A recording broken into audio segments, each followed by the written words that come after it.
Había una vez, en un bosque lleno de luz y secretos, un zorrito llamado Tomás. Tomás era rápido como el viento y su curiosidad no tenía fin.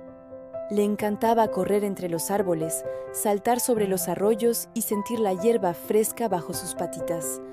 Su vida era una aventura constante, llena de juegos y descubrimientos. Pero un día, algo muy extraño sucedió. Mientras exploraba un rincón nuevo del bosque, apareció frente a él una cuerda invisible. Tomás, sin dudarlo, la tomó con sus patitas. Al otro lado de la cuerda, aunque no podía verlo, podía sentirlo con cada fibra de su ser. Era el monstruo del miedo, y el monstruo empezó a tirar. Instintivamente, Tomás tiró más fuerte. Apretó los dientes, sus músculos se tensaron y sus patas comenzaron a temblar. Solo un pensamiento cruzaba su mente. Tengo que ganar. No puedo dejar que me venza. Pero la batalla era agotadora.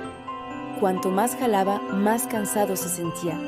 Su energía se desvanecía en esa lucha interminable. Poco a poco, Tomás dejó de hacer lo que más amaba. Ya no jugaba con las mariposas, ya no corría por las colinas. Su vida entera se había reducido a estar ahí, plantado en el mismo lugar, tirando de esa cuerda invisible. El monstruo seguía del otro lado, firme, sin irse. Parecía que esa lucha no tendría fin. Un día, completamente agotado, Tomás se detuvo. Cerró los ojos y respiró hondo, llenando sus pulmones con el aire del bosque que tanto había extrañado. Miró la cuerda, que ya se sentía como una parte de él, y una nueva pregunta surgió en su mente. ¿Y si la suelto? El solo pensamiento le daba pánico. ¿Qué pasaría si soltaba? ¿El monstruo se abalanzaría sobre él?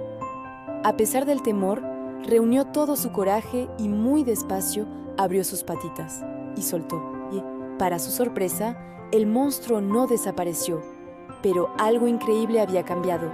Tomás ya no estaba atado a la lucha.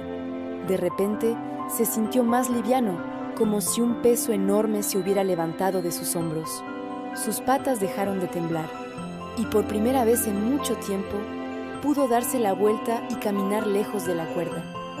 Tomás volvió a correr, volvió a jugar. El monstruo del miedo podía seguir ahí, en algún lugar del bosque, pero ya no controlaba su vida. Tomás había recuperado su alegría, su libertad. Desde ese día, cada vez que la cuerda invisible aparecía, Tomás recordaba su lección. Se decía a sí mismo, no tengo que pelear, puedo soltar, porque aprendió que en la vida no siempre se trata de ganar una batalla. A veces, la verdadera victoria consiste en soltar y seguir jugando. Los miedos pueden estar. Gracias por acompañarnos en esta historia. Si te gustó, no olvides darle like y suscribirte para más cuentos que inspiran. Hasta la próxima.